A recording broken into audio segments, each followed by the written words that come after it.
Bismillahirrahmanirrahim. Assalamualaikum semua. Hari ni tuan-tuan dan puan, saya nak sharing dengan anda sifat-sifat air. So air yang mana sepatutnya kita dan juga family kita minum tuan-tuan yang lebih baik.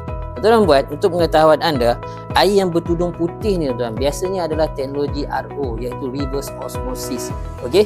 So yang kedua kita nak test tuan-tuan, botol air yang bertudung yang berwarna ni tuan. Ada yang warna biru, ada yang warna merah, hijau dan sebagainya. So biasanya tuan, tudung botol yang berwarna ni dia adalah air mineral semula jadi tuan-tuan. And then yang ketiga tuan-tuan, kita nak test. Ini dia tuan-tuan, teknologi Azealous Pro yang dikuasakan oleh Hydrobio Pro yang menghasilkan king of antioxidant, iaitu hidrogen, yang sangat bagus untuk tubuh badan manusia tuan-tuan. Jom tuan-tuan, kita ambil teknologi air RO ni tuan-tuan yang bertudung warna putih ni, kita nak test apakah sifat dia tuan-tuan. Okey, ini air RO ni kita dapat biasa daripada mana tuan?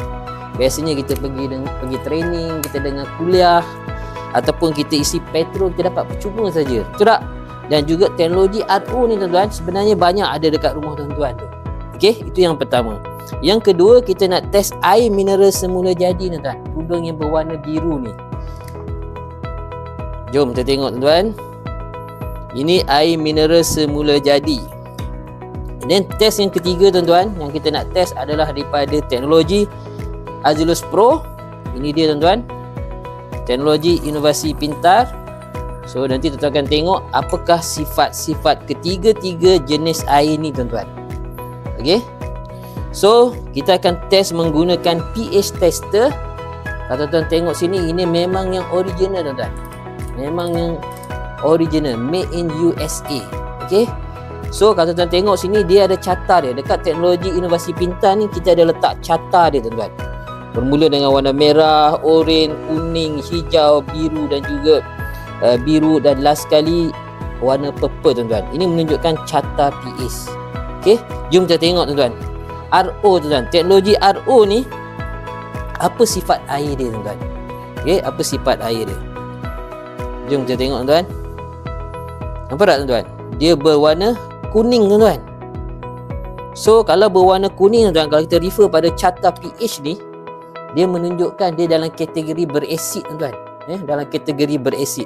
Yang kedua, kita nak test air mineral semula jadi ni tuan-tuan, tudung yang berwarna biru ni. Jom kita tengok apa color dia tuan-tuan.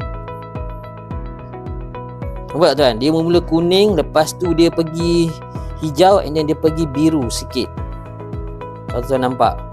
Okey, kalau kita refer pada carta ni tuan, warna biru ni yang ada ni, dia lebih pada neutral sikit, dia biru, maknanya dia mild akali saja tuan. So sekarang ni tuan, jom kita tengok teknologi inovasi pintar ni tuan, Azealous Pro. Apa warna dia tuan? Nampak tak tuan perbezaan dia? Dia terus solid biru tuan.